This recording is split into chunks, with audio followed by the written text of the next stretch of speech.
Hello, you're listening to the Eric McKenna Project.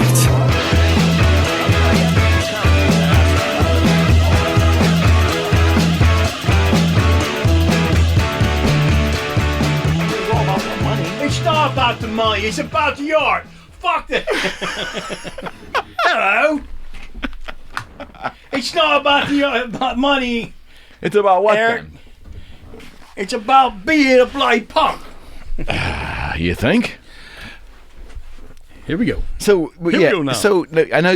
Have you paid attention to anything about that Sex Pistols or that Jones and Cook suing Lydon over the use of the music in the Sex Pistols biopic? No, actually, I haven't. I heard a little bit about it. Johnny wouldn't let them play the music or whatever Yeah. because he didn't have any say, I guess, in how his character was developed or whatever. And I guess I think the bigger issue is they both wrote books 5-7 years ago, and I guess this is being done after Jonesy's book and not Johnny's book. So maybe that's something to do with it. Yeah, I mean, it's funny how Egos. Yeah, egos all these years later. You know what I mean? Hey, last time I looked, there was like, what, one album? It's one of the greatest albums ever made in the history of music. They could have done so much more, but no, let's bicker and fight, and you know, it's strange. So about that band, like I get asked that question a lot. So when you were young, and you're years younger than me, 5 years, 2 years, 3 years, whatever it is, were you aware of that band when they were a thing? You know, I got to say no, because when I was young, I really Dinosaurs roamed the earth. Dinosaurs roamed the earth. When I was young, man, I was really weird. I really didn't discover music until probably when I was like 16 or so. So Really? yeah, I was a late. I just didn't get into music. How were you playing with G.I. Joes? No, I wasn't even playing with G.I. Joes, man. I was all about sports and shit like that, and you know, to me, Did when girls enter your life early like that? No. Come on. Oh my goodness. Oh, nah, man. Here we go. You know, what was really weird is you know, I got like Billy Idol's Rebel Yell for like my 16th birthday. Right. And that's what got me. Man, I was like into like, as a kid, like I listened to like Pink Floyd and Black Sabbath and Oh yeah, you said your father got you in it, right? Yeah, man. So I mean, so that's what I listened to. Right. You know, and I didn't really. But was that their music or was that your music? You know what? It was there, but I mean, I liked it and I related to it, and I Okay. really didn't listen to anything else. You know what I mean? Right on. I just had no interest. You know what's funny now? You know, I go on tour and I'm a guitar tech or whatever, and and I don't listen to music. Everybody's like, oh, so what do you listen to? Nothing. I don't listen to a thing. That's just me. I mean, I you know, somebody goes, you know, I'll listen to music in the car, and that's it. Mm-hmm. You know, I'm not like sitting around the house just like, you know, jamming. If there's like music on at work, it's a distraction. Yeah. But everyone's like, oh, so what do you listen to? I'm like, nothing. Well, what new music do you like? None. Well, that's what you and Fran were talking about when he was on. And by the way, Kiss is going to be in Pittsburgh here shortly again. Maybe if the actual concert happens this time, we're going to try to get him back, the two of you back on for round two. We can do that. In about a week or two. So anyways, in your conversation with him, you mentioned, or you both mentioned that you both just generally don't listen to new music. Yeah. Pretty much I couldn't tell ever. I couldn't tell you a new band. Really? I could tell you one. That horribly obnoxious Led Zeppelin cover band, Greta Van Fleet. Oh, what's wrong with them, man? Oh my God. That makes me feel good about classic rock. Oh, Man. gee You whiz. don't like them, do you? No, they didn't. Oh, man, I'm like yelling in the mic. No, they don't even know who Led Zeppelin is. You know, there's no influence there. Come on, man, you fucking ripped them all. Jesus, man, say who you. The recent stuff's pretty sad. I'm not crazy about the last album, But yeah, I mean, it's, and the thing is, you know, maybe Pap is a dinosaur, and you know, but that's what I listen to. That's what I like. That's what I think music is. I mean, there's some stuff out, it'll come to me. But what's funny is I'm discovering 90s music now. I'm like, oh, you know what? Yeah, because you paid no attention to it when it was coming out. I'm like, well, that's not so bad. Well, That's now cool it's entering the realm of classic. and that's the classic rock now, yeah. That's So- sick. So exactly. Well, then what is the 70s now? Man, Vintage? Check this out. Motley Crue's Shout of the Devil came out 38 years ago this week. 83, right? 38 years ago. Yeah. Same time as Kiss Look It Up. They took the makeup off. Yeah. So think about that. I'm old, but that's It's here I graduated high school. what, 83? I graduated 87. So Yeah, it's just brutal. but yeah, I mean, when you think about it, So I remember 83 Def Leppard just being like the Yep. kind of the thing, right? Yep. Hysteria was the big album or whatever it was. that was way before Hysteria. That was Pyromania. Oh, days. okay. Yeah, Hysteria, Pyromania. Yeah. Actually, I had High and Dry back then. That was And 81. on I through the think. night. Yeah. Oh, That's that would be 70s. I think. Yeah, I just don't think the new music permeates. Now, it's funny because I accused my parents growing up of them having a closed mind about my music, which would be quote unquote new music to them. And I remember my dad getting a little taste of Rush one night. We were driving in the car and he let me listen to DVE, which was a big thing, instead of 3WS, the oldies, right? And I had Tom Sawyer came on or something. I don't know what it was. And my father tolerated it through the whole song. At the end, he goes, I just don't get it. It's just noisy to me. I knew I liked your dad. Well, I felt the same way about Kiss. So, I mean, that was the same, I just, it was funny that now I am that guy. I am that guy. And I was that guy probably in the 90s where I just didn't, Stone Temple Pilots did something for me. Because there was something really, I can't even, they were dynamic. Yeah, they 'Cause could were write a different. song. They were Yeah. different and weird and eclectic and don't get me wrong, there were some great Alice in Chains song. It just wasn't anything that I kind of looked forward to and then would immediately run out and want to grab it. Yeah.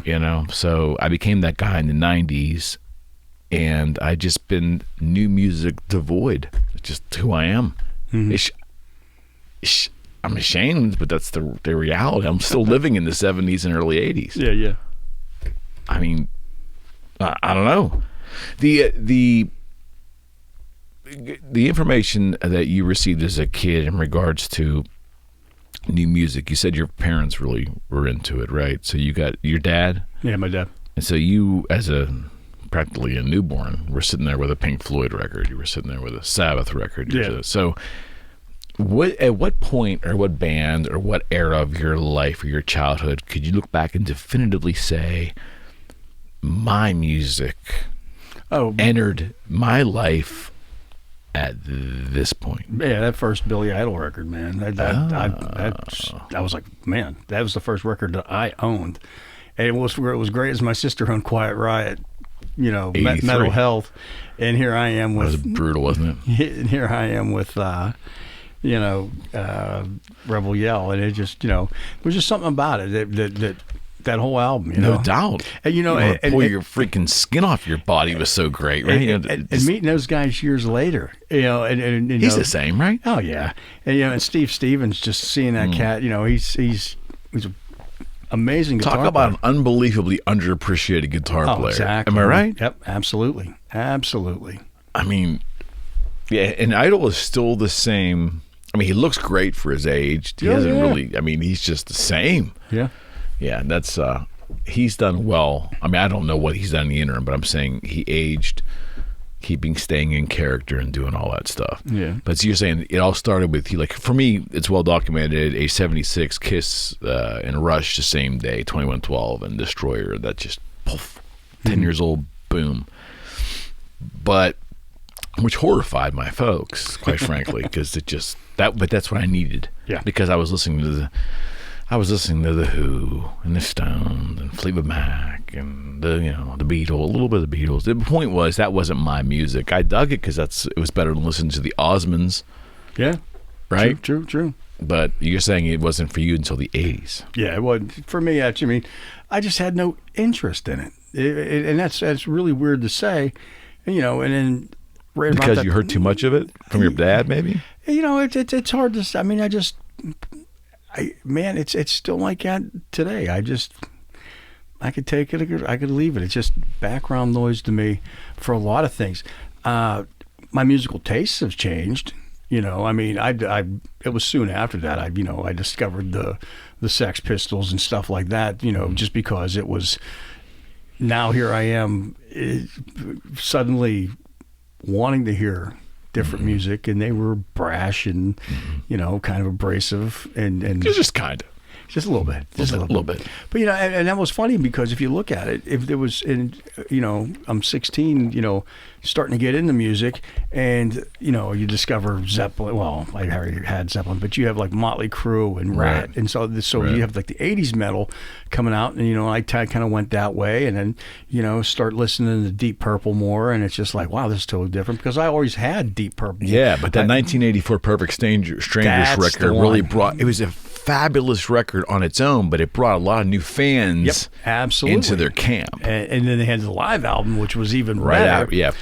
Right after that, right? So you had all that, and then I went to college, and now I'm exposed to like the Violent Femmes and The Cure and shit like that. It's just like, well, Morrissey. So it all just no.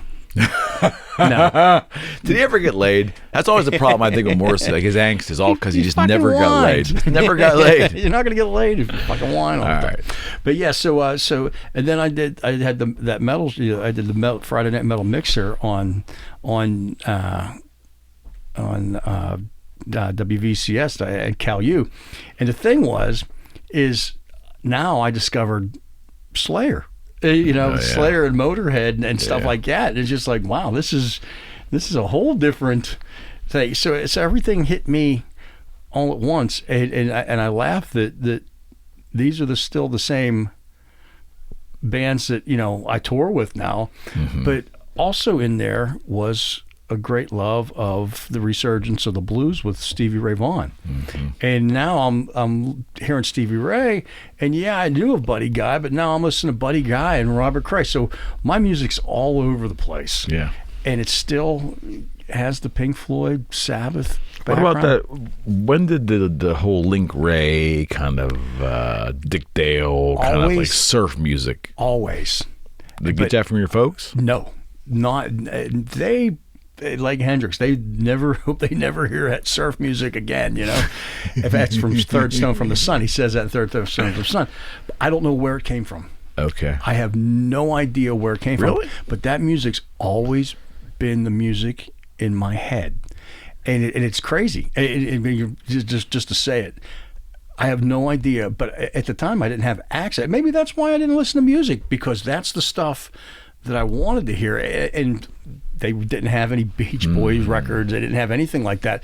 I don't know why, but that's always been the heavy drenched reverb has been in my head. I could never figure out how to get it, Is it a circumstance where you like to hear it and listen to it, but then you don't like to play it? Because we've been friends for a long time, in a lot of circumstances with a lot of equipment around us, and I've listened to you play a lot of things, and I have never heard you grab a Fender Twin and drench it in reverb and play any of that stuff. So do you purposely not play it? You should hear my demo. Okay, so you do also play it too, because I've never heard you play I play that. it, but nobody ever gets to hear what I write. I've been in your car where I've seen in the back seat just nothing besides Burger King wrappers, nothing but like surf music CDs. I remember that well. Yeah, one of these days I'll let you listen to some of the stuff I wrote. Okay. Like nobody gets to listen. Nobody gets to see the Wizard. No one. So I have this music, and I've never really put it out there, and it's pretty cool. When did you start playing guitar, and did you move to the bass because you were a frustrated guitarist? No, I moved to the bass because there wasn't any bass players. Everybody says that, and so I'd Does everybody believe that when he says it? I would play like TikTok bass, like they would do in the 50s. Like they would have like the 6-string baritone guitars. Right. And that's what I would learn bass lines on the guitar. Okay. Because there was nobody around. Like my buddies Tim and Jim and my other buddy Jimmy, all these cats were like great guitar players. And me, You weren't going to start playing at them. yeah, you know, and I'm like, but there was no bass players ever, nowhere around, and it's just like, well, I guess I can do that. You know, I can't sing for shit, so yeah, I guess I'll. So I've heard you sing drunk, and it's not that bad. How drunk were you when? But Good point. But the thing is, you know, so that's what it was, and then you know. I mean, I'm not even a good bass player, man. I suck all the way around. Nah, but you're an admirable bass player. But you know, I mean, and that's just it. And the thing was too is when I started playing bass, I never copied anybody because I taught myself how to play it. Mm-hmm. And yeah, there's different styles, but you know, I sit around and you know, it's playing bass. But I think that one of the funny things is about me playing. Is I had like these bands that I hated, and yeah, Rush is one of them, but I don't play like Geddy Lee. But no, you don't. But there were I don't have to put 1,000 notes in a measure. But what I did is you know what I found funny is when I joined the band, my first band, that we were writing original music because I played in cover bands. But when I started writing original music, I found myself writing in the vein of the bands I really didn't like, and I don't know why. Example? Queensryche's kind of stuff. Progressive metal, but not like Rushy progressive or Yes progressive, but more like Queensryche and Fate's Warning and stuff like that. Okay. And I guess I did it because it was a challenge, maybe. Okay. If you want to sit around and do that, a lot of inverted chords, and it was just something new rather than dug dug dug dug dug dug dug dug. Now I've got little, and here's the other thing, and I think you know this. I love disco. Yeah, I do too. It's a guilty pleasure. But that's exactly it. But then when you listen to those bass lines, it's like these cats they can play, and so you know I found myself playing again, going back to Pink Floyd because Roger Waters does this, a lot of octaves. So root octave, octave, and it all mashes. So you've got progressive, Pink Floyd, and disco, in my kind of style playing. And then I discovered Tommy Shannon and Stevie Ray, and so I would just every day Texas Flood, boom, boom, you know, and it kind of like I guess I can play anything, you know what I mean? And so I always said that, you know, the music that my parents listened to, the music, the harder stuff that I started listening to, and it all mashed together, and it kind of makes sense. So that was like my schooling on how to play, right? Because I learned how to play everything. Like I'll sit around and learn a Slayer tune, and then I'll sit around and learn a Megadeth tune, and then I'll listen to Stevie Ray and I'll play that, or like Grace Potter or something, you know, like something, and that's just, you know. But I've from having all these different styles that weren't forced on me, that I learned to appreciate on my own, develop myself, and that's how I learned how to play. Today I listened to a recording from the Brothers Johnson. Remember them? Yeah, a song called Stomp. Yeah. That crazy bass in there. Oh, I immediately thought of you. I said, Fred, I know, Fred, this was in your repertoire. Just so good. Tons of, you know, I mean, I listen to all that. There's like a post on, I'm going to make a Instagram plug post. It's called like 1 Minute Bass or something like that. And it's like, you know, interviews and lessons or examples of these old guys playing, like, you know, and it's just really cool to check out. And that's my little guilty pleasure now too. So what, in terms of bass players and going back to when you first were really actually paying attention to that, was it Entwistle? Was it Geezer Butler? Was it, I mean, who was rocking your world back then? Of all things, it was Nikki Sixx. I can honestly say really? That. It was just dug, dug, dug, dug, dug, dug, dug, dug. Plodding along. And that's exactly it. And I remember the early days of MTV. I remember my dad going, that chick needs to put some clothes on. It was like the Looks a Kill video. He goes, man. He goes, that chick. I'm like, yeah, that's a guy. He goes, what? My dad was like a hippie, you know. I mean, he's like, what? But the joke is, and this is the truth, and I've said this 1,000 times. I saw Motley Crue and I thought, well, if they can do it, so can I. Yeah. And so, but I listened to him. I dug Nicky's songwriting. It was basic. It was predictable. Yeah. But it was good. It was raw. I think that's, if you talk about that band and you really try to dissect it, it was the fact that they had good songwriting from the beginning. Exactly. Because there's a lot of bands with gimmicks. I mean, you can say, well, why didn't Twisted Sister gain Motley's popularity level? It's because the songwriting wasn't as good. Yeah, it wasn't. And Twisted Sister had been around for a lot longer than Motley Crue. But they didn't have the songwriting. They were okay. They just didn't have the songwriting. Exactly. And, but I saw Motley Crue, and then just listening to his playing and his writing, and I dug it. Mm-hmm. And, so I started to learn that. But that was the cat that really did. But I mean, Geezer was always in there. Even the Ozzy stuff, but yeah, it was Nikki Sixx and Geezer Butler and Roger Waters, and then later on it was Tommy Shannon from Stevie, and so those are like the guys I listened to, and then it was Rick James and Bootsy Collins and shit like that, and just so it grew into a wide variety of.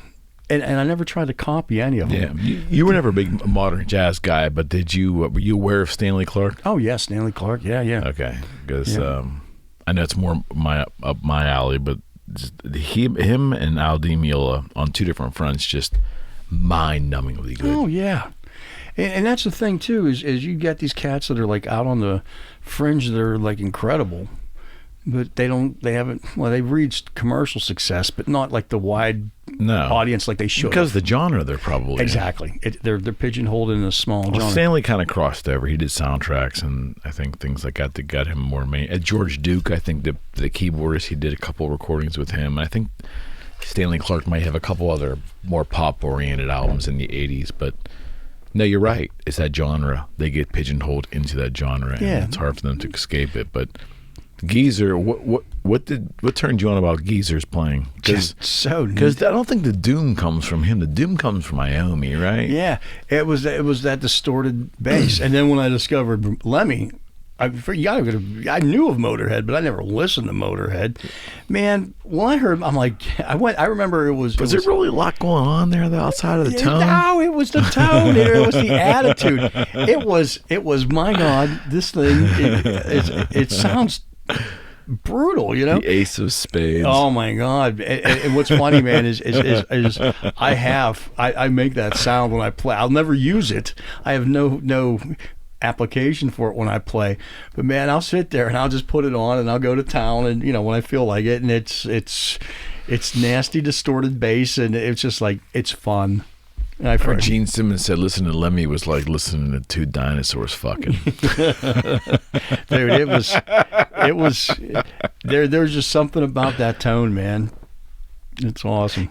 There was something more to that Motorhead band than just the image. I mean, there was some songwriting in there. It was catchy. If you really break it down, like they had a song called "Stay Out of Jail" later. Song. I mean, if you listen to it, they were good with the hook. Yeah, they had good hooks. Right? Yep. And a good lyric. I mean, they were fun. It was like a metal party band. And it's serious. And I've toured with them, many times. They've been on the same bill. Were they the Sex Pistols of metal? Yeah. Because there's nobody cooler. I remember my first day in L.A. And my buddy Mikey takes us up to the Rainbow, and I go, "Oh, so where's Lemmy?" He goes, "Oh, he's right there." And he was sitting right there at the end of the bar.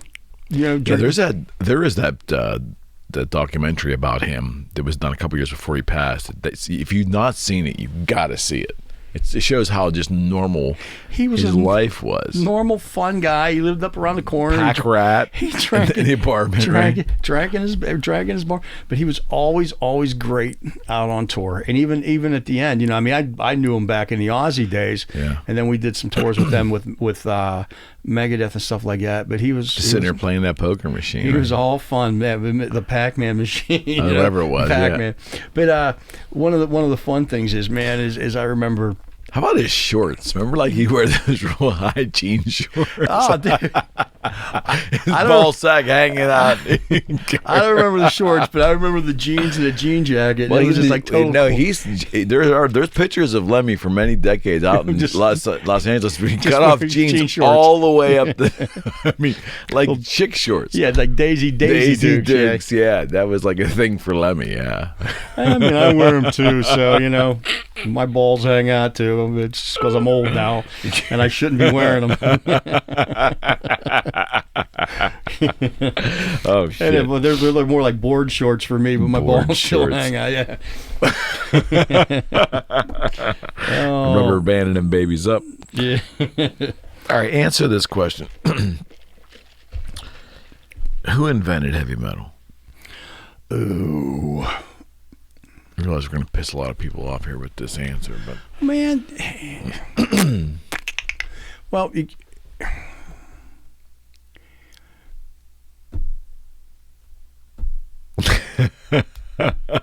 everybody talks about their Sabbath and their Deep Purple. Really, at that time, they weren't in the metal range, but then you had like Iron Butterfly. If you listen to Inagata Davida, right, that's heavy as shit too. Well, okay, so stop. Good point. On the Purple front, they were still playing. I would say this: if your definition of heavy metal must be guitar driven, then you eliminate them. But that Hammond, that John Lord's Hammond was so. Is it John Lord? Yeah, it was John Lord. That Hammond was so heavy. That octave. So yeah. So maybe if that's also can be your definition of quote unquote heavy metal, then you have to bring them into the equation. But they really didn't start getting. I guess they did have some stuff, but it was Machine Head to put them over. But they had albums before that were a little more psychedelic. Yeah, it's and Floyd was psychedelic then, but and then you had I'm trying to think of.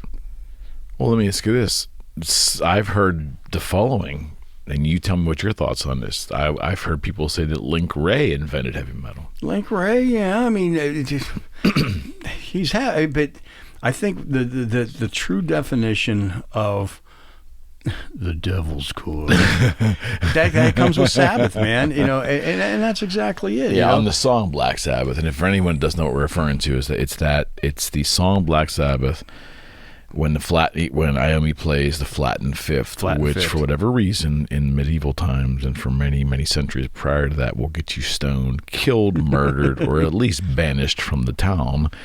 You couldn't play that. Yeah. And he brought it into hard rock and pretty much made the hair on the back of many listeners' necks raise because it is pretty horrifying.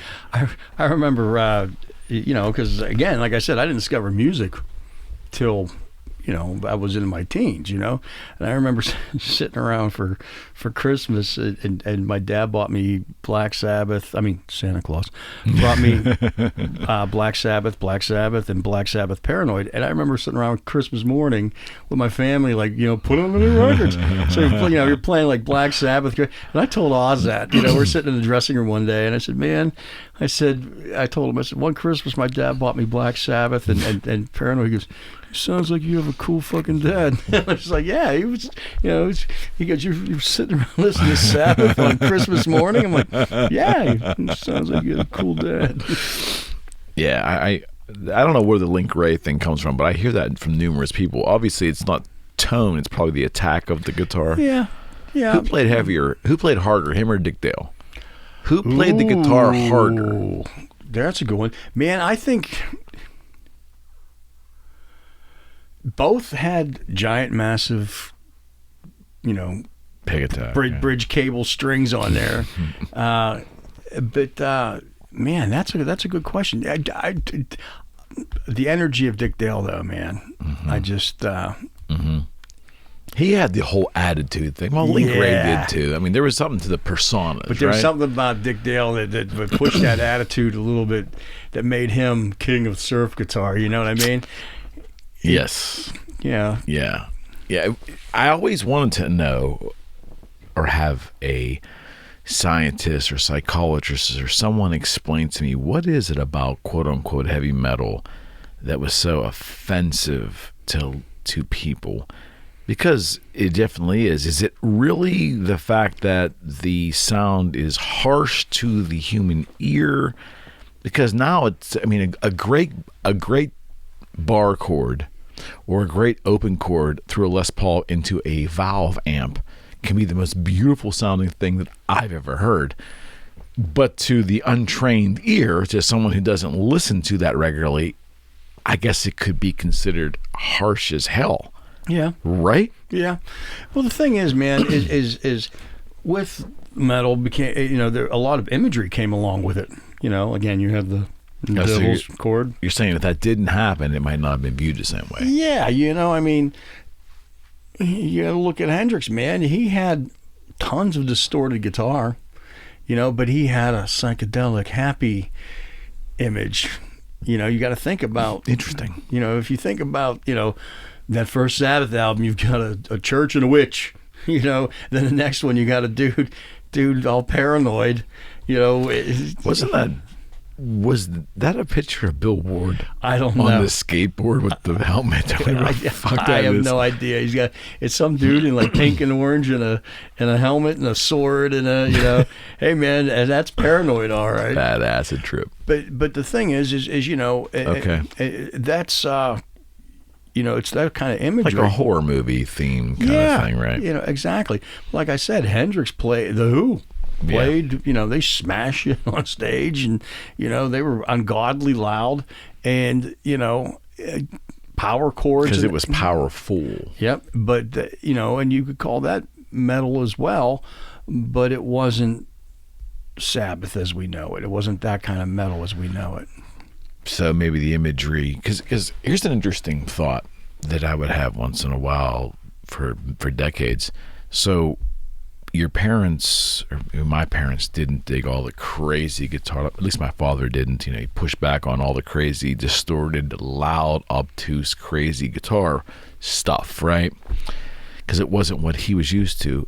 But it got mainstream so far that if you listen to the bumper music of any of the sports channels going back to the 90s, it's this crazy guitar riffing going on. And here are men, generally, football fans, not all men, but men generally in these decades, totally okay hearing this as background music, not offending them at all. Zakk Wylde used to do it. It's so weird, though, right? He used to go tape those. That was Zakk did a lot of those. That's what I mean. In the early 2000s. And then they just fucking go in, fucking noodle, fucking make the donuts and get the fuck out, Right. And that's what he would do, man. But that was, that was your. But isn't it how it's not offensive? Yeah, it wasn't offensive because it's just noodling. It's your background metal noodling noise, Right. And it was great. If you sit around and listen to it, you hear, and the guy's running down the field, and they got the, he's at the 5, like doing the recap of it, and you don't even notice that there's some metal shred guy. Well, if I think about in the background, think about the NFL for the past 20 years. I mean, Ozzy's Crazy Train is like the opening song played in the stadiums when they're getting ready to kick off for a lot of these teams. There's just a lot of mainstream quote-unquote metal songs that were not socially acceptable when they first came out. Absolutely. When those bands were touring, that was the adults of the world in that era thought that was probably horrific. Yep. Right? And now you've got Crazy Train opening up the NFL season. And has been for the past 20 years. Yeah, exactly. It's really, we've come so far that it's... And maybe that's why metal isn't what it used to be, because it's been mainstream to the point where it's no longer not offensive is the word I'm looking for, but it's no longer once something's mainstream, it's no longer unique, or you almost want it to be viewed negatively. Yeah. You know? Yep. And you know what's funny is now you've got, everything's being accepted, and it's more acceptable. It's more acceptable, and it's fun. You see these kids listening to it or whatever. I find like that I'm getting old because I'm like listening, going, that's trash, man. That's what the hell is that? It's the #1 song in the nation. No, that's not. And I'm like sitting there going, now that's not music. Back in my day, of course, I say it every day. But what's funny, man, is if you listen, the Stones are still relevant. Hello, they were 62, 63. They came out, and they're coming on. They'll be here next week or whatever this weekend. Yep. And how many years is that? 20, 40, 60 years? That's insane. Think about it. If you think about it, and but they're still relevant. I mean, I'm not going to go out and buy the new Stones album, but but once in a while they'll put out a track that's not bad. That's not bad. That's exactly it. It's like, holy shit.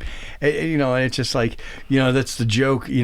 Some guy said to me today, it was like some young kid wearing an Offspring shirt, and he goes, "Yep, name one song." He was saying, he goes, do you even think she knows one? It was like an Offspring from Japan shirt, and it's just like I think it's cool though. I think that I don't get kind of funny about that. Like I know that I see tons of young kids wearing Kiss stuff shirts, that absolutely don't have I wouldn't put it past my daughter out in college, first year in college, or my son, third year in college, wearing a Kiss shirt. Not for any other reason than the fact that it might be in style or cool and retro at the moment. In retro, right? Even though they have little ties to that band through me and you, we have that tie. It still wouldn't register to them as being anything unique. Yeah, absolutely. Which is just nuts. Or Led Zeppelin shirts, or the Who shirts, or whatever. It's just become a fashion statement. Yeah. It's it's and that's exactly it. That's the joke. Name 3 songs. It's just like, oh, well, I don't know. I probably couldn't name 3 Offspring songs either. Yeah, I've missed so much.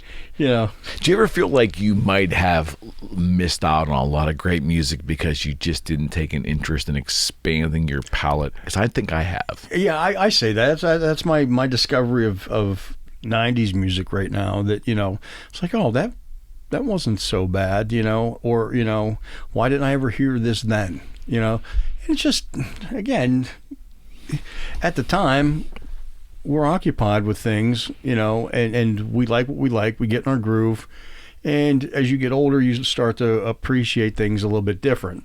I imagine there's probably good music out now that in 5 years I'll sit around and go, oh wow, hey look, I can. Well, it was like I was the pop band that I did coming home from a tour one year. I said, you know what? I'm going to join the first band. I know I'm home for 18 months. I'm going to join the first band I see on Craigslist, and if it's close to my house, and I join this band, and this guy sends me. I answered the ad. I said, look, I'm old. I'm in my 40s. What a great opener. I told him, I said, look, straight up, I'm old. It said, looking for a bass player, must have professional attitude, gear, be reliable. I'm like, it's professional gear. Yeah, I got that. I got a shitty attitude, and I don't know how reliable I am. But you know what? Maybe I'll be there somewhat close to being on time. So I call this guy up, and he goes, yeah. He goes, I said, well, I got to tell you, I'm old. He goes, how old? I go, well, I'm in my mid-40s. He goes, man, we're in our late 40s and 50s. I'm like, oh, cool. So I'm thinking, it's going to be classic rock. Right. And I'm like, oh, this is great. He goes, well, we got a girl singer. That's not a problem. I played with girl singers before. I said, yeah, just send me a couple songs, and I'll learn them. Mm-hmm. So this cat sends me like Miley Cyrus, and Selena Gomez, and Selena Gomez, and Britney Spears, and I'm like, and a Lady Gaga too. Britney Spears. And I said, hey man, I said I got the email, yeah, but I think you sent me the wrong playlist. I think you sent me your kids' playlist. I said, he goes, no, man. He goes, that's what we play. Nice. And I'm like, nice. Oh, okay. He goes, but he explained it to me. Okay. He goes, we play like the Riverboats and we play like Seven Springs. Yeah. He goes, people want to hear dance music. Yeah. And that's kind of how it's always been in Pittsburgh, right? Exactly. And it took me back to when I joined that 80s hair metal band, and that's how they had to sell me on it. You know, hey man, this is what people want to hear. Right. The people that were then, they had kids, they had, you know, their kids are grown up now. Right. They don't want to hear anything from the 90s.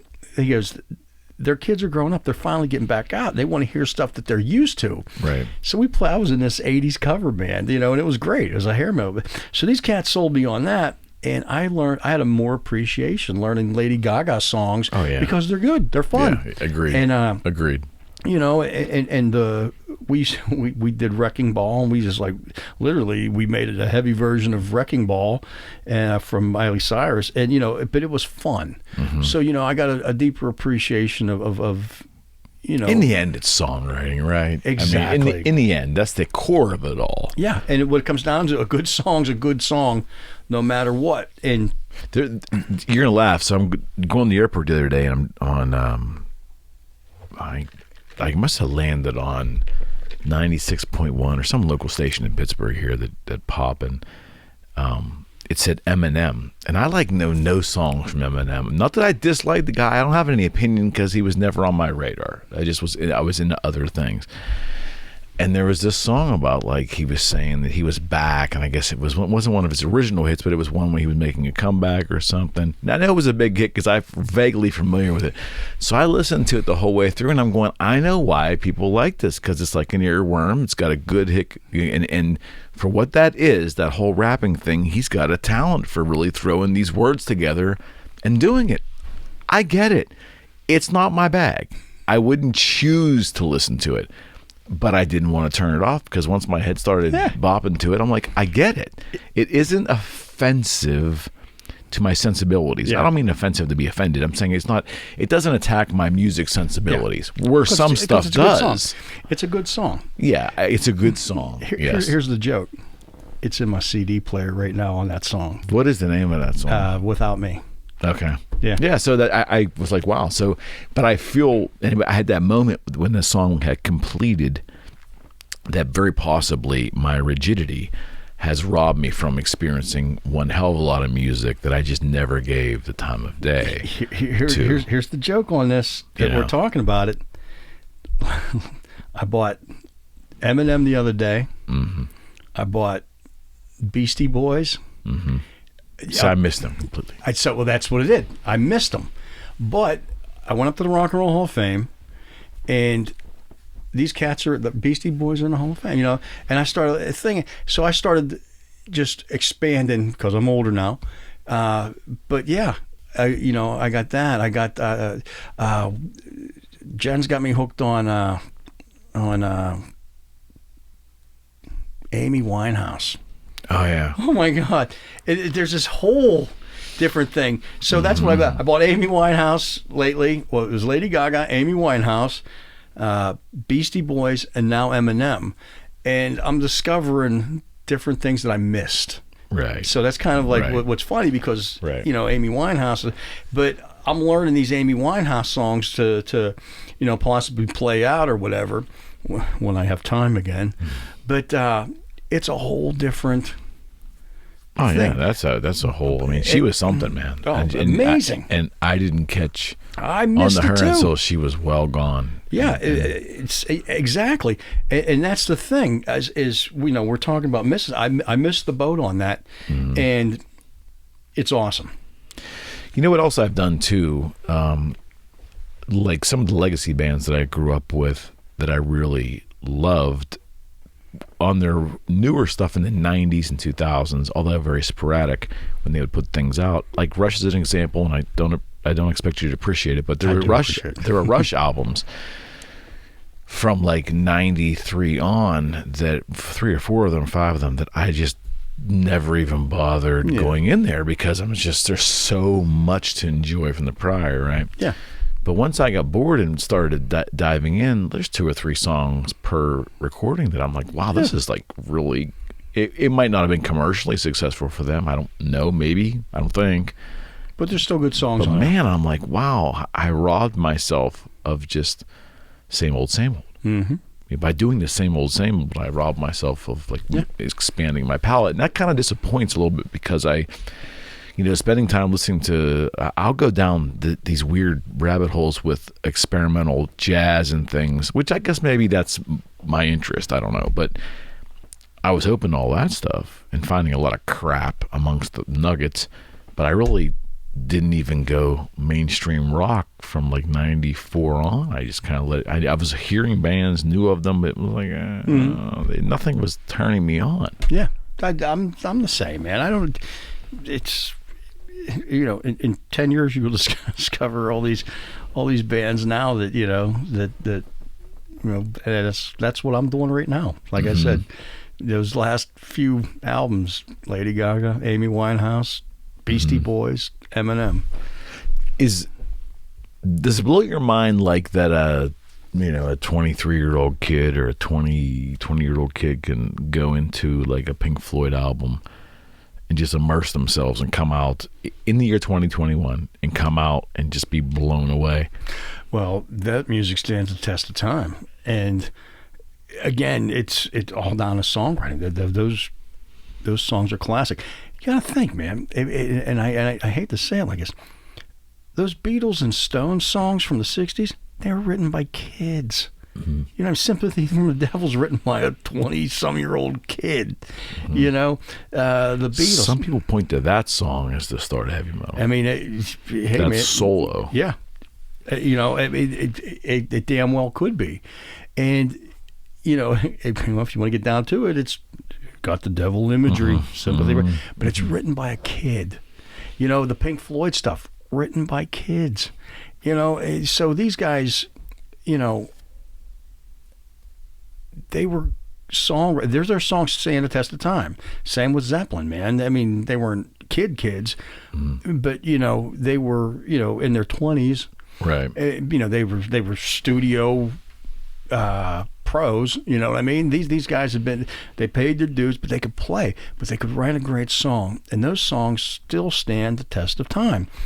And so having a kid from now get immersed into that music, you listen to The Wall, and I'll take you on a trip. Yeah, and then pot's still the same. I mean, these cats are there, and so they can get immersed and lost and stuff like that, but that makes you want to discover what else do they have. So right. you search out the rest of the catalog. Absolutely. So I know we're jumping around a little bit here. So talk to me a little bit about the Stones and the Beatles from your perspective. Like, it's such an interesting conversation because people tend to fall on one side or the other, and then sometimes they get militant about one's great, one's average. Right? Meanwhile, they're both arguably incredible in their own ways. Yep. One may resonate with you as a person maybe more than the other. Like for me, I was more of a Stones person than the Beatles because I didn't understand the beauty of songwriting. I was more into the rebellious nature and the crazy, crude way that the Stones and sloppy kind of like dysfunctional way the Stones operated was kind of the way it just resonated with me, But what was your take on those two? Man, again, discovering music late. We had Stones and Beatles records at the house, and to me they were equal. I got into the orchestration of the Beatles, and I really enjoyed the John Lennon songs. You could tell the ones that he, no question, they were just a little different, and I enjoyed John Lennon as a solo artist. After the Beatles, more than McCartney. I'm not a. Did you dig Wings? No, and that's what I was just going to say. Interesting. I dug all of John Lennon's stuff afterwards, but I didn't dig Wings. We had George Harrison albums at the house, stuff like that.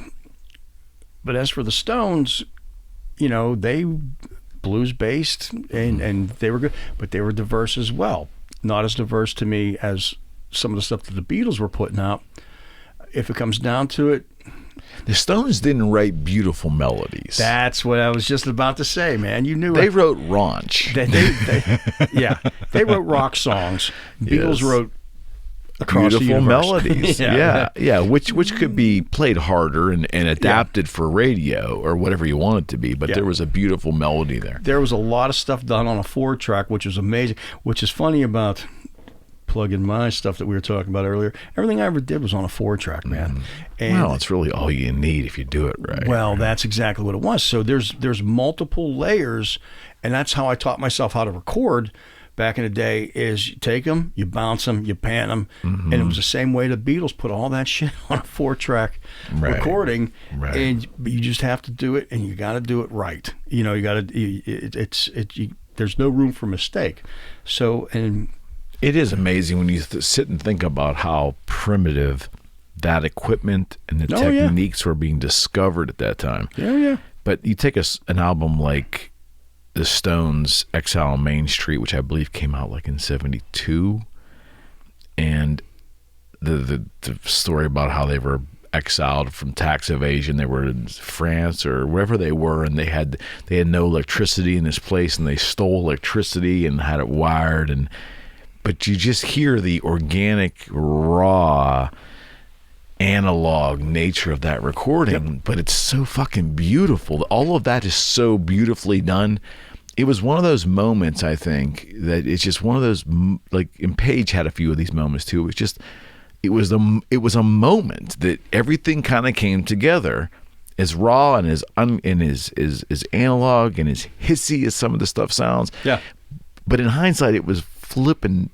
You couldn't improve on it. You can't go back and rewrite. You just can't. You know, and that's I guess that's just the magic, or maybe I'm romanticizing as an older person looking back on that, but it's so good, and I just don't think that type of creativity is done anymore because it's not required because of the technology, right? Well, that's exactly these songs are written from necessity, and they're written from want of food. If you listen, I think the last great album like that is Appetite for Destruction, where these cats are hungry. They're living on somebody else's couch, right. You know, and people are buying them strings, and they're buying so they can rehearse, or they're buying them lunch. They're eating ramen noodles, right. You know. That's what those old records were. These cats weren't filthy rich. That's why the first albums are always the rawest and oftentimes the fan favorites for any band. The thing is, you don't have the money to polish them up. You got to go in, bang it out, get that. You've had your entire life to write your first record. You know, you got maybe a couple months to write your second record. Then after that, if you make it, then you've got all the time in the world because you can sit back. You've got money to polish it up in the studio, and some bands lose their edge. That's where they lose the edge, man. You lose because now you can eat. You're not hungry. There's no desperation there. And was that Zeppelin's problem? You know what? I think they got for Zeppelin. They started to explore. Yeah, I mean, the longer you take fucking around with an album, to me, it's gonna, you're losing that raw edge. Mm-hmm. Sex Pistols, that was raw. You know what I mean? Mm-hmm. You think these cats? I don't think there was a second album in them, guys. No, they it was a one and done, man. Yeah, it was a come out, but that's just it, man. They were hungry. They were junkies. They were hungry. It's raw energy. It was same with I'll say it. Same with Megadeth. Mm-hmm. Listen to those early records, man. Mm-hmm. They're heroin. They're desperate. Mm-hmm. And Metallica, same thing. Same thing, man. Drunks. And when you clean up, you kind of lose your edge. But sometimes it's necessary. But you're also spending many, many, many more days in this, because there's no desperation to get it done. I think even selfishly for me, Kiss wrote their greatest stuff the first 3 or 4 albums. Yeah. It recorded like shit, but why are there all their quote unquote classic songs from those records? Yep, and they were out. They did an album every 6 months. Mm-hmm. That's why they have years. Yeah, so they have such great, and they were writing on the road. So the desperation was get in, get it written, get it done. You know, they didn't have the luxury of spending a year in the studio, you know, and there's classics. It's get it in, it's raw, it's got grit, it's got angst, it's got, you know, whatever you needed to make a great record. And spending time polishing a record, it's not, if it's a turd and you polish it, it's still going to be a turd. Do they overthink, like, when you have an unlimited budget to make a record, I would think naturally artists would overthink things. Name one song off of Chinese Democracy. Don't know it. There you go. How many years? 10 years to make that thing? You know, and just, you know, yeah, it's the more time. Yeah, because the spirit of rock and roll, this is just an opinion. Right. It wasn't supposed to be like roll off the couch, plug in, turn it up to 10 and just fucking go, which is kind of like every AC/DC album you ever hear. But most of the stuff beyond 84 is just kind of, outside of maybe Thunderstruck and one other one, there really wasn't great stuff. Yeah. You know? It's the same formula, but yeah, name a current thing other than Thunderstruck. Yeah. It's and that's just it, man. The more time you have, it's... Or does the public just really enjoy your early stuff so much that no matter how good your stuff is, the odds of them gravitating toward it equal or more than what you did originally is probably pretty slim.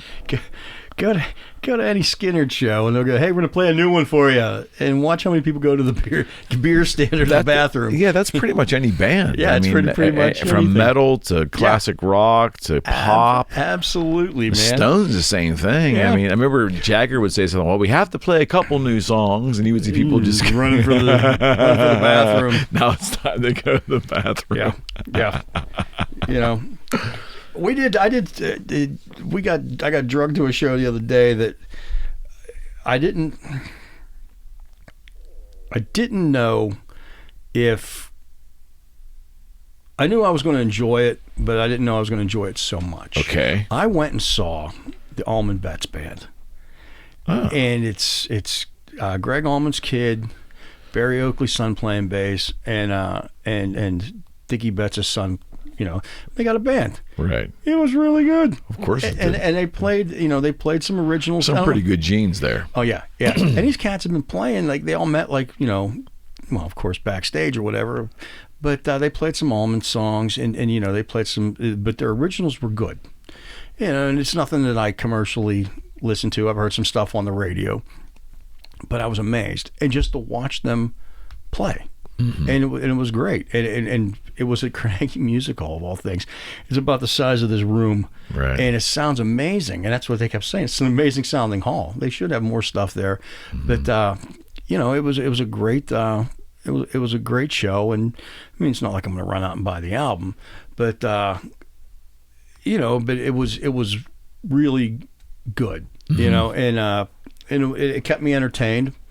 And, you know, so I totally dug it. Last night I went and saw Alice Cooper and Ace Frehley. Mm-hmm. Ace was awesome, and Ace was Ace. But, you know, Alice Cooper, he's got all those new cats playing, man. And he's got some amazing players. He's got Glenn Sobel on drums, you know. Tommy's playing bass. Or, I'm sorry, Tommy's playing guitar. You know, they've got Chuck on bass. You know, and these guys are, you know, Nita Strauss. She's amazing. He's got world-class musicians that are like the best out there. Right. And it was such an entertaining show. Right. Now, I remember seeing Cooper back in the day. I saw him when Kip Winger was playing bass and you know, Kane Roberts was on guitar. And he relied much more on the theatrics of the show. Man, this one, he had the theatrics in the show, but he had some killer players out there, man. And it was, you know, just to see these guys go out. So I was just like, I was caught up just watching these guys play. Yeah. You know, Tommy was right in front of me. Nita was right in front of me. And you know, for people that had never seen the show before, it would be awesome because there was kids there. There was like little kids, you know. That's the power of music, man. And well, that's exactly it. So you got to think. This shit came out in 71, 72, and he's still playing, and they still stand the test of time, you know. There's a cat. That Welcome to My Nightmare album, and produced by Bob Ezrin, who did Kiss stuff, and the way you could just tell by the way it sounds, but that thing scared the shit out of me as a kid. Yeah, man. The Black Widow song. They played that, man. They played that. So you know, and it's, you know, Welcome to My Nightmare. You know, that's a classic album. You know, and you hear those songs, and the cat was a drunk, you know, back then. You know what I mean? It just he goes and his career dies down. He goes on Hollywood Squares, if you remember Hollywood Squares. He's just like, you know, and he lived that kind of, he cleans up his act. He was always pretty articulate, though, because he would stick himself in weird, like not social, but weird celebrity circumstances. Yeah, exactly. And he never really faded, but he was always relevant. Right. And I remember seeing him in '87. And it was like the Nightmare Returns tour or whatever, and it just blew my mind. I was in front row in the Syrian Mosque. That was his comeback, wasn't it? In the balcony, yeah. And it just blew. He had cleaned up, and he still cleaned it. Do you remember the famous clips from years prior when MTV caught him at some kind of festival or something, and it was just the saddest thing I'd ever seen. There was white powder all over his nose. He was really thin, like meth thin. Do you remember that? Yeah.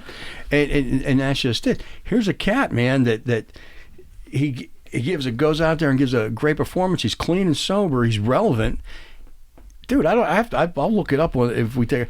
He's got to be 70 some years old, pushing 80. Yeah. And you know, and the show was electric. Right on. And he had, like I said, you know, Tommy, Nita. You know, he had Chuck playing. He had Ryan Roxy, and he had Glenn Sobel on drums.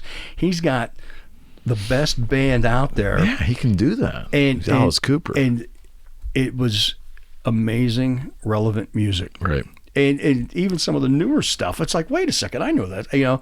And it's, you know, but every song was a hit. And it was, and every song was entertaining. You know, Ace was great. He played Kiss songs. He played Ace songs. He played a Zeppelin tune, you know. And how long of a set did he have? He played about. They went on early, and I think he played about 45 minutes, maybe 50 minutes. Okay. So but they went on 10 minutes early. So did he look like he had more in the tank? He looked good. He played good. You know. Could he step in right now and play some Kiss shows if they, you know, because that's what everybody's hoping for is like, you know, the last 5 or 10 Kiss shows will be with. I don't think Peter Criss can do it. Who knows? But I don't think he can. But I think Ace. Maybe Ace could do it. Ace could do it. You know, he's Ace, and you know, yeah, I think he can do it. Do you want to see that happen if they're going to end it? I'd like to see them all play. I'd like to see Ace play. I'd like to see Bruce get a shot to play on some of his stuff. I'd like to see Vincent come back and play. God, no. No. But he was a part of it, man. He was a part of it. You got to figure, man. He was the cat that played, you know, he played on, I believe he played on Creatures of the Night. You know, he co-wrote some of their greatest songs, in my opinion. But I think they should all get a shot. If it truly comes to an end at the end, they should all get a shot. You know what I mean? I don't think Vinny can play anymore, can he? I think he played. I don't know. I mean... Yeah, I mean, it is what it is. Are you going to like hand me one of those balls of water? Yeah. Here's the one I didn't lick. So what is this shit exactly? It's actually not bad. Proud Source Spring Water. Brought to you by Proud Source Spring Water. Yeah, we don't have any sponsors, so I don't give out of McKay, Idaho. I don't give a fuck who these people are. So I'm sure they're nice. It's good. I'm sure they're nice people. But it's good. It tastes like mountain goat pee. I thought it was like I was at the convenience store and I had to get something, and I thought this looks interesting. I'm going to get it. You know what? It is good. It's good. It's got the. Why is it so hard to open a goddamn? Yeah, I couldn't get mine open either. I had to get my shirt and wrap it around. Do you realize this is show number 219? 219. Yeah, since March of 19. Yeah, I remember we did that. Did you have any idea that it was going to continue to roll like this? I did. You did? I don't know if I believed in it. Faith in the world in you, man. I didn't know it would last. I didn't think we would do this quick. Nah, you're pumping them out pretty quick, man. Well, we've actually been kind of like relaxing the last couple months, taking it a little slower, but we're going to be cranking it up this fall. In the summer, it's tough because I think people are vacations and out, and once everybody gets kind of, at least in Pennsylvania here, when you have 4 seasons, it gets colder. I think people are more available in the winter. I don't know.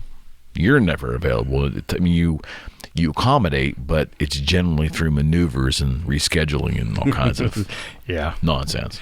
Yeah, I came in late today. It was a total surprise. But what about the success of our UFO series? It's just nuts. Oh, it's great. I can't get over it. I can't wait to do another one.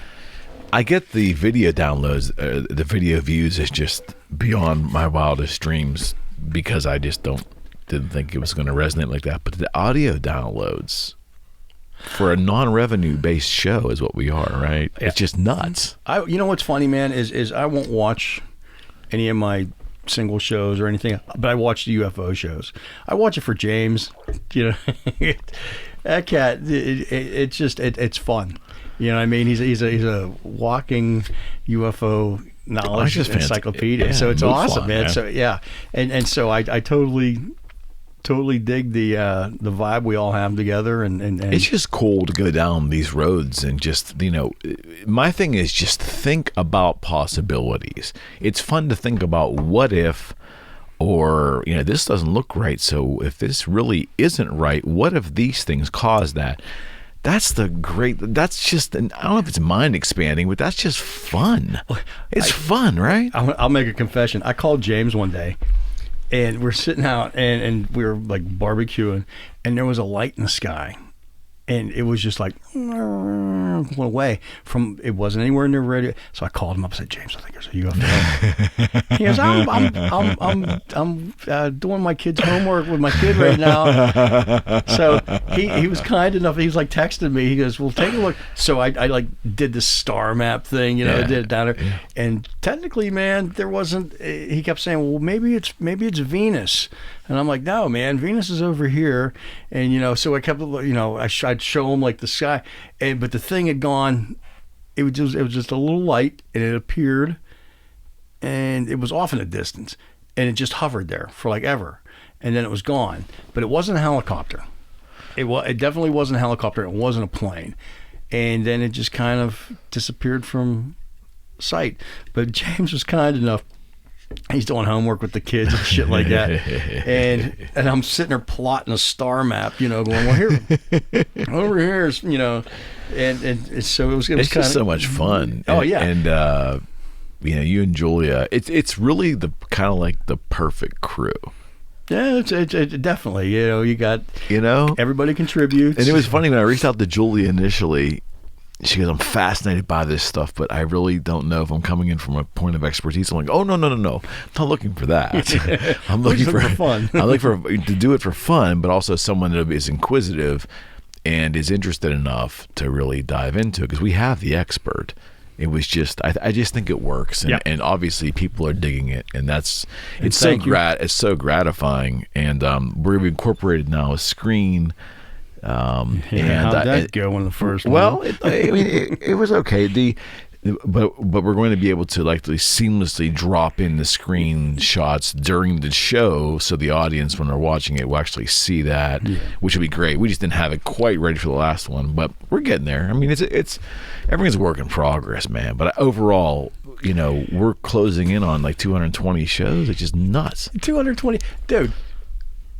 No funds. You do this all. You're doing this all out of pocket. Yeah, it's okay. And we got a TV with 220 shows or 219 shows in. Yep. We're going to be dropping stuff seamlessly, and you're doing a great job on these things. And the UFO ones are fun. Yeah, and we have other ones too. And Fred's schedule is always crazy. So, you know, I with the 4 Friends series has been another just an amazing thing. I mean, the concept of a panel show, getting 4 people, and they don't have to be strangers. Sometimes they are a different background. Sometimes they're the same background, but just getting 4 people in there, putting cell phones aside and just hashing out real conversation and having fun. And again, I know from the feedback from all of you who've been on them, everybody leaves the show and goes, that was just so much fun. Yep. Regardless of whether it resonates with anybody. And then when you look, you see thousands and thousands and thousands of views and hundreds, and in some cases over 1,000 audio downloads, which is just nuts, right? Yeah. I feel so vindicated for the people that thought we were crazy in the beginning, because we were, and we still probably are, but other people are finding value and having fun with it, and that's all we wanted to do. Mm-hmm. Right?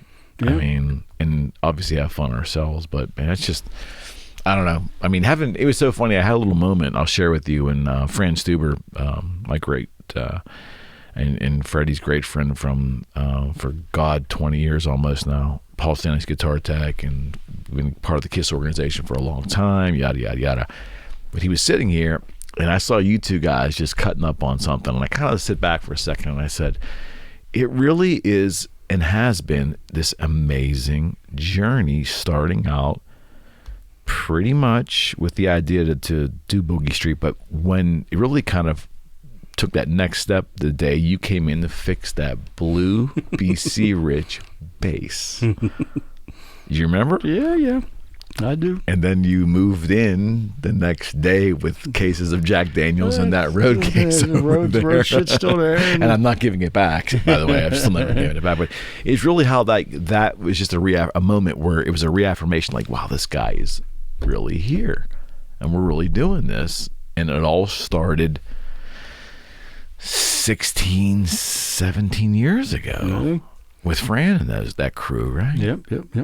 And I look back, did it all really happen? Did we really work with KISS and Paul Stanley? Did we really do that? Yeah, we did. I guess we Dimebag, Roger Waters, Sammy Hagar, Dan Donegan. I mean, we've just Scotty and Nuno Betancourt, and on and on and on. And Nick Catanese, I mean, the Black Label Camp, and all the things we've done.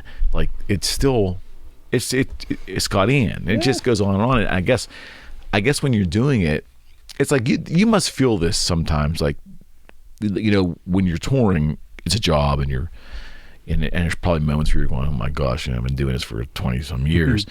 But you have to have those moments where you'll sit back, and whether it's a song they're playing that resonates that you've heard 20 times already, but just you hear something and you're like, wow, this is kind of special. The average rock and roll enthusiast, quote unquote fan, never gets this kind of bird's eye view, and you have to have those moments. Oh, I do. It's always fun. If I, the big thing is watching the shit in Rockstar. It's like, I did that. Right. I do it when I do movies too. I'm like, oh, see that painting on the wall? I hung that, and it's just like, those are like the little silly things. But when it comes to the music thing, like when I hear like live recordings of Zach, or, if I watch a video. You remember where you were. Exactly. What was going I on remember there. exactly what I was doing. And I remember that A string was too low in the nut, and I didn't get a chance to throw some super glue in there, and I can hear that. And it still drives me nuts to this day. And I sit around and going, damn it, I just wish that's forever, but nobody else knows it, but I do, and it's those kinds of silly things that you remember where you were, and and meeting Fran and Paul, and I remember going into that dressing room, and it was it's like, dude, we're going to talk to him about making guitars, Yeah, I know. And but see, it must have been old hat for you. I was crawling out of my sin because I just didn't think on any planet possible that I would find myself in that scenario. But then when it was all over, we were driving home, and you looked at me. I never forget, you looked at me and you said, "Of course this is happening. This is you're in this business. Yep. You got to start understanding now that it's like any other business. These people want to make money and sell product." Yep, and we did. Yeah, and once we realized when I realized that's really, the celebrity thing kind of goes out the window on the business front. You gotta make money. You gotta deliver quality. You have to deliver the goods. Yep, and that's somebody was asking me about that. I was on a Zoom call with somebody. I told him, man, I treat everybody the same rock star that gives me a guitar, the guy that lives up the street, I'm going to do his guitar. Everybody gets the same thing, get the same quality, same attention to detail, and that's what that's what you have to do when your name's on the line, you know. And for many years, I mean, looking around, dude, these guitars were, you know, this is Boogie Street guitar products here, you know. Yeah, the thing is that I always wanted to make sure I was very clear about too. Like you know, we joke around a lot, but you're pretty humble. Like your input. I know you see it because I can think of two examples that are just pretty visible over there. Your fingerprints are on a lot of these creations, and it wasn't just me. It wasn't just, you know, Washburn. Because there were times that I'll say this for the record. There was multiple times that what I wanted and what Washburn tried to build might have been aesthetically beautiful, but it wasn't real functional. And you were oftentimes the voice of reason that you know, things had to play. Yeah. You know, but it's just I look back on it now, and I know we lament sometimes that things could have been this and we could have done this and we could have done that, but if you really push all that to the side and you revel in what we actually did, it was kind of remarkable. Oh yeah. I'm not patting our back. I'm just saying it was an opportunity. We ran with it. We didn't even have a store. We didn't have a walk in the store. We didn't have a store. We shipped everything. We kind of hid out in Pittsburgh.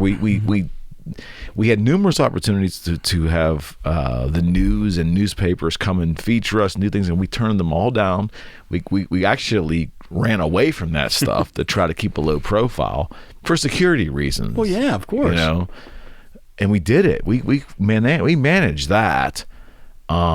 Which, you know, I tell people that now. I said, yeah, I had a reporter for, I think it was TAE, that really just was belligerent, that actually found us and was at the door banging to come in, and I just begged them. I said, listen, don't take this personal. It's just not what we are. I don't seek that kind of attention because I got too much at risk, and we're not a walk-in environment, yada, yada, yada. But when I think about it now, I mean, I must have really been out of my mind because, I mean, I got a little bit of an ego, and I'm sure I wanted to do it. It just wasn't the right thing to do. Yeah. So we did fine without it. Yeah. No, it was just really interesting. The business model was not, no one was really doing what we were doing in the way we were doing it. Yeah. Right? Yeah. At least that I was aware of anyways. But people often tried to imitate what we were doing.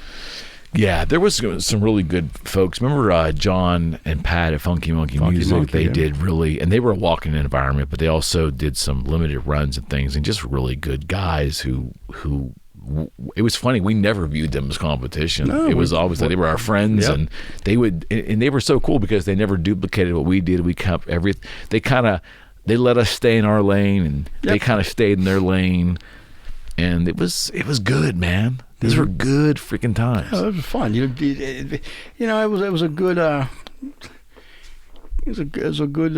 environment. It was a good time for music. It was a good time for guitars. It was a good time for. It was, and I think with the technology, like this is right before the social media era, so things were a little simpler. We had the forums. Remember the forums were the way we connected with our BSG family and the Boogie Troopers, so to speak. But I like that simplicity. When I look back on it now, that real instant interconnectivity that we have now, I think we are prone, me definitely included, we're prone to overshare right now with social media. We share way more than really is actually necessary. I don't know. Yeah. You think? Yeah. I mean, you don't, because you don't really dive that heavily into it, but you see what I'm saying now. Yeah. The thing is, you know, and I should, with my photography and stuff like that, I should jump. You've always told me I should get on that. You have to be on Facebook, Fred. But it's just something. Facebook, Fred. But it's just something that, you know, that I just never. I never.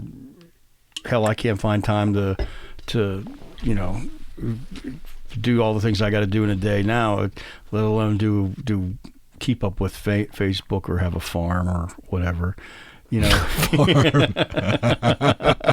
Wasn't that some kind of online game or something? Yeah, I watched South Park the other day. That's what they were talking about. You know, South Park's my background noise, and they were talking about. You know, still watch that show? Oh yeah, man. It's my background noise, and So but that one they had the guy goes, "Hey, you want to come visit my farm?" He's like, "Yeah." But yeah, so I'm not in the Facebook. What's great is I laugh because, again, I have one friend on Facebook. It's my mom. But the thing was, I joined it to play golf, and that one damn fucking golf game has got me in more trouble than you said you didn't have social media. I don't. Yeah, you liar. It's right here. I play golf. I've got one friend. It's my mom. You son of a bitch. You lied to me again. Oh, it's just man, that's so funny. But yeah, so I mean, but at the time of Boogie Street, we didn't have Instagram. My God, we would have made a killing if we you know what, Eric, we should just open it back up. We should just do it all again. There's so I'll address it. The 800-pound. I know you're a tough time schedules, but just humor me for a couple more minutes. The question's often asked, and I'm also planning a Boogie Street show here, just a Boogie Street podcast. That'd be awesome. I'm going to have you, of course. You and I are going to talk with the Hitman and nice. Rune. Oh, nice! That'd be cool to have. Four of us will be on. That'd be four friends, and we're leaving a lot of people out, but these are the two that we've kept in the closest contact that would be with. Four friends, who also were great customers and helping, and they also were great ambassadors to what we did. Plus, it'll be funny as shit. Oh yeah, but I get asked a lot about restarting and so forth, and I don't rule anything out. I will tell you that the swag is right now for sure coming back. I can say that here. It's absolutely very limited designs, maybe 3 t-shirt designs to start, just to see if people dig it. If they sell, I'll be flattered. If they don't, that's fine too. But I get asked so much. Yeah. Because we gave away a shit ton of t-shirts too over the years. But I think I got sweatshirts, t-shirts. Your whole wardrobe for years was. That's all I took on the road, man. Frank down in Australia, same thing. I mean, I think he wore Boogie Street stuff. I think Belinda's wife told me one time, that's all he wears. That's his whole outfit. I remember just shipping to him and Gus like big, like envelopes full of just Australia. Just right. Yeah, I think the postage was worth more than what there was in the bag. But we're gonna do that. And that's going to all be coming at ericmckenna.com. There'll be my realtor practice and the artery for Boogie Street and some other things we were into. So all that'll be at one spot once I get that hammered out here in the next couple of weeks. I'm excited about that. Before we got to let you go, I want to ask you, like, what, when you look back at the last 20-ish years on the road here, if you had to say your top 3, top 5 moments were for you, something that happened, something you felt, something you observed, what have been the top 3 to 5 highlights for you? Moments, like not whole tours, just moments within. Moments on tour. Moments of things that have happened. Oh man, actually getting out there on tour was your first gig, maybe. Yeah, you know what's really weird. I don't remember my first gig. I don't remember. It was in Japan. I know that. With Zach. With Ozzy. No, with Zach. It was Black Label. Okay. And I was. This is book 2 of my book series. Was that the first time in your life you had been to Japan? Yeah, and it was my first time that I figure it was like the second time in my life I've ever flown was to California, and I was terrified of flying. Mm-hmm. And I would get hammered because you could get hammered then on the plane. This is pre 9/11, and I had my toolbox. I took a toolbox on the plane with me, like with hammers and saws and razor blades and razor knives and shit like that.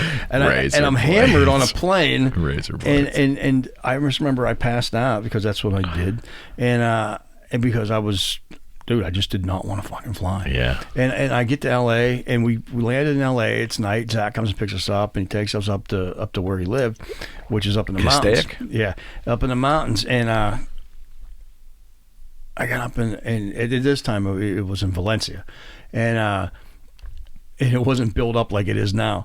And I remember waking up and I looked down. I'm like, this place. It was green because it was like, it was like springtime before it was burnt. Before everything started burning. And I'm like, wow, this is beautiful. And I remember I called my mom. I said, get back my shit. Send my kid. I'm moving out here when we come back.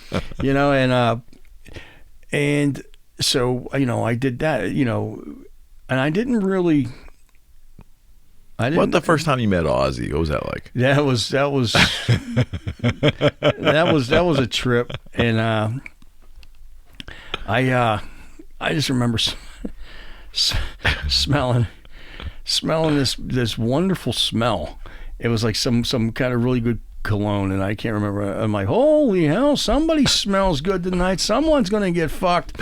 And I just remember opening the door, and there's Oz. I'm like, he's like, and he was terrified of me because the first time he saw me, we were at John Henry's in England, and we had just gotten all the Black Label skulls and shit like that, skeletons, and I'm sitting there with a blowtorch burning up these skulls and bones and shit like that. And here comes Oz, and I'm like, oh my God, it's Ozzy. And I'm like burning shit. And he tells Zach, he goes, there's some fucked up guy out there burning shit with a blowtorch. And it's just like, it's, and then, but meeting him was great. But I do remember the first time he called me by my name, and it was like this long thing where Zach kept dumping beer in his double neck, and he kept dying in a song, and fucking he got mad one day and he threw the guitar, and it was just like one of those things. And so we go back the next year, and I had a Gracie stand, and I had an acoustic for him, and then I had the double neck, and I gave him the double neck. And Oz goes, holy fuck, man, Freddie, get a fucking football helmet. He's got that double neck again, because he opted not to use the Gracie stand with the acoustic. And he's like, Freddie, get a fucking football helmet. He's got that double. And I shit you not, because this is how my mind works, man. I'm pretty. Everything in my mind's like a sitcom or a joke, or just so it's funny to me. Right. And I walked out in the hallway, and I got my big brick cell phone, and I called my mom. I'm like, Ozzy knows my name. And she's like, what? I'm like, Ozzy called me by my name. And I said, I'll talk to you later. It's like, well, but it was just like, I had to tell somebody. Yeah, for sure, man. He knows my name. For sure. But he was always great. And that cat was they were always good to me. He and Sharon were great. Zach and Barb were always great. Mm-hmm. And that's just it, man. Each band that first time you met Mustaine. I don't remember the first time I met Mustaine. I remember the day, but I was sick as a dog. My first day working for Megadeth, I had double ear infection from the plane. My ears didn't pop. Wow. And I couldn't hear, but it was putting so much pressure on my ears. We went to dinner, I met him, I shook his hand or whatever, and I don't remember for like the first 3 days. Wow. It was like severe pain. They wouldn't pop. And then one day, I'm soaking a rag on, and then one day I could hear again. It was like the third day in the tour, I could hear again. And that first tour, he and I got along great, man. Mm-hmm. I wasn't working directly for him. Right. But, we went to Rock Line and stuff like that. He invited me to go do cool things and stuff like that, So, right. I mean, he was cool. And Alice in Chains was before that, right? Alice in Chains was before that. And that was with, it was funny, as I was talking about a little bit about Alice in Chains today. I mean, I knew Mikey from Black Label and Ozzy and stuff like that. Mike Inez. So when when he asked me to come do Alice in Chains, I said, well, of course, yeah. Mm-hmm. And I mean, that was always fun, I mean, and that was the thing. I mean, anybody I ever worked for, all the way up until I went with InXS, I knew the people that I was working for. Right. I had some kind of working relationship, friendship relationship with them. With Shinedown, I knew Jason before that, and he would always come into town, and they would always be kind enough to call me, hey, we're in town. Right. So we always went down. So I had, I knew the people that I was working with. When I went to Megadeth, I was working for James. Right. So I already knew James. Right. but like I said, In Excess was like the first band that I didn't know anybody in. You know, that also had to tune a saxophone. Oh, the saxophone, yeah. And but you know what? That Kurt, that's one guy that man, he was great. And I have the utmost respect for that whole band because they were very, very nice guys. They made me feel very welcome. The crew did too. And you know, it's too bad that they're still not around because, man, I would work for them any day. I mean, I had a blast on that. They're not touring anymore? I haven't. No, I don't think. I think they got their, you know. I think that, you know, they're not doing anything. You know, what do you have to do? You know, you're a millionaire. You're In Excess. At some point in your life in the future, do you think eventually you'll get out on the road? Yeah, I'm enjoying making movies. I'm writing a book. Yeah. So yeah, we need an update on this book before you scoot. My computer crashed the other day. Oh, here we go. And aren't you behind schedule already? I'm way behind schedule. So check it out. So we keep talking about it. January was supposed to come out. It looks like it's gonna come out in April now. Okay. But the thing is you got to figure, I didn't do a damn thing for COVID. You know, during COVID, and you know, I was approached to write it, and of course, you know, we talked about when it's going to come out, and it was going to be like, you know, January 2022. So I got time. I got all the time in the world, not doing anything. So in February, when I started that first TV show, and I don't know if you guys know this, but TV shows take up an awful lot of time. TV shows and movies. And okay. So when you're working 12, 14 hours every day, you know, 5-6 days a week, and then you go back and you don't feel like doing anything when you're done, it kind of takes a toll on you. And so I did that first TV show for Netflix, and then I turned around and I did, I blinked. And I turned around and I had 4 days off. I'm thinking, oh, I've got time because I don't have another TV show lined up. Okay. And so, you know, I'll take my time and do things, you know. I'll write the book. Okay. Yeah, I had 4 days off. And then they called me for my next one. So I started doing that. So I said, all right, cool, I'll do this. And then my buddy gets a job as a lead man on a show, and he goes, hey man, if I do this, will you go with me? I'm like, yeah, sure. 0 days off on that one. So I haven't had and then from that show I jumped on to what is now my fifth or sixth. Is it my fifth? Is it my sixth? It's my fifth movie or TV show of the year since February. Damn. And I've had 4 actual days off between projects. So, I mean, I have like a He's Sunday. trying to say I'm honored that I should be honored that he actually found time for me today. You should be honored that I fit you into my busy schedule. But okay. But now they so I mean I've been hustling, and I haven't had a chance to really work on the book, but I do have it. I did finish the first one. Okay. And I have the second one. It's like, you know, just a couple hours of typing to finish the second one, and then they changed the format. I wrote it as it was supposed to be a comic book. All right. Well, yeah, it's not anymore. It's not anymore. They like the way I write in prose. Wait. So it's help a novice like me. What does that mean? Write in prose? Like a book, like a normal novel. Okay. A novel or novella. So right. I'm gonna do about. You know, it's not as long as a novel. Okay. But it's not a short story. Okay. But it's going to have. It's written like prose, like a normal book would read. Okay. And then we've got some really cool artwork. We got a guy out of Argentina, and he's working on the artwork, and we're going to insert the artwork into the story. So it's going to be kind of right on. So, but it looks really nice, and and the photo or the photos, the comic panels that I've seen so far. Mm-hmm.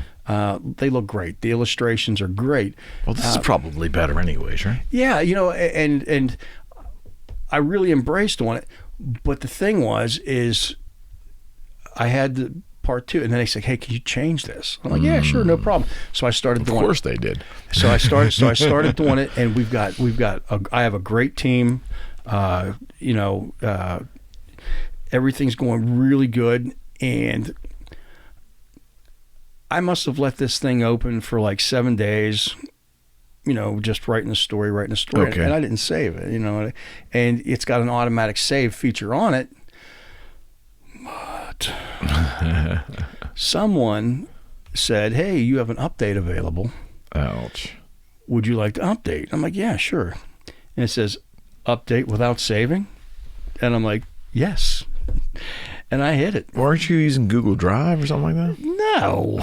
Come on, man. It's me. So you're not working in the cloud? No, I don't put the cloud. Nothing goes to the cloud. It is 2021, Fred. I know. And that's what everybody that heard my pathetic tale said. There's a cloud thing. Well, I must have saved I must have did it, and You didn't lose everything, did you? I went all the way back to page 3.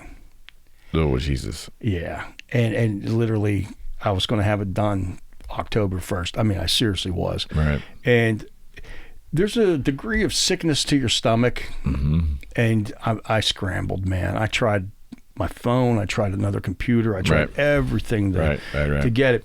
And so I'm sitting there. I'm mad. And I don't know if you know this, but I got a little bit of a temper. And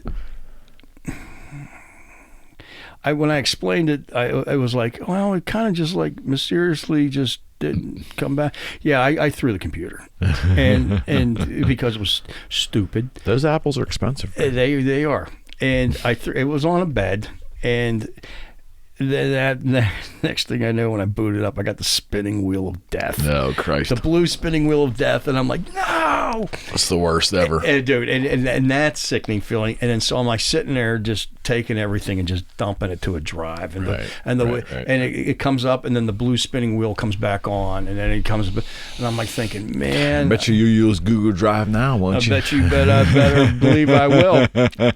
But so the book's probably been put off until April. It's going to be good, I promise. But we have some really good ideas. I got a really good crew. I've got some really good people behind it, helping me market it. Okay. And so we got a lot of fun things. So when I finish these movies, when I finish up the year, the concentration is going to be on the book, promoting the book. Mm-hmm. The thing was too is we wanted it to come out in January for the NAMM show. Right. Well, there's not going to be a NAMM show in January. You don't think? No, they canceled. They pushed it to June. Oh, it's already canceled? Yeah, so they pushed it to June for the summer NAMM, and so it just makes sense to. That's a difference of what state it's in, to be quite frankly. Yeah, it's in Tennessee, so. Well, then they could do it in January in Tennessee. Yeah. But but the thing is that by that time. Yeah, it should be out. Yeah, I should be able to. I may go to that one. Breathe. Yeah, if I can somehow get in. Well, I think I know a guy. Yeah, maybe. I hope I would have a couple connections, maybe to sneak in. Last thing I'll tell you, the irony of the NAMM show is it's not everything people that are not in the industry think it is. It isn't what they think it is. It isn't what it used to be. Yeah. Before I was in the guitar business, about a year or two before, in the late 90s, my wife at the time was working for FedEx, and she was doing a booth there.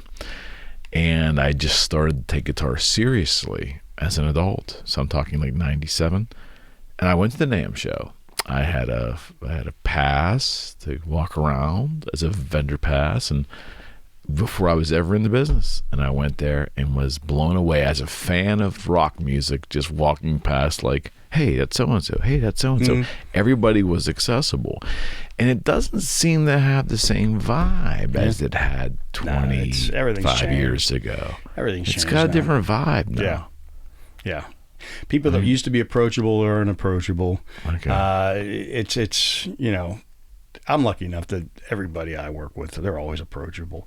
But yeah, so it's a different vibe. The parties are even different. Well, that's what I was just going to say too. The parties are even different. The real parties are really private now. Yep. Yeah, and that's wasn't like that back then. Yeah, that's what the shame is. I mean, man, we used to have so much fun, and everything's private now. Yeah, you can still get in. You still get in, but it's not as fun. Yeah. If I'm not there, it's not a party. You know what I mean? You're not going to have a good time. So. All right, buddy. You got more shows coming up here before for Yeah. the next month or so's out. Got some other panel shows coming and some good times. But this was long overdue tonight. So. Yeah, we haven't done it for a while. Again, man, busy schedule, 14, 16 hours every day. I know. And it's legit. He's not just making excuses. It's legit. But we'll see you again soon, brother. All right, buddy. We'll see you. All right, friends. Bye, everybody. We are out. There it is. Nice. Hello, you're listening to the Eric McKenna Project.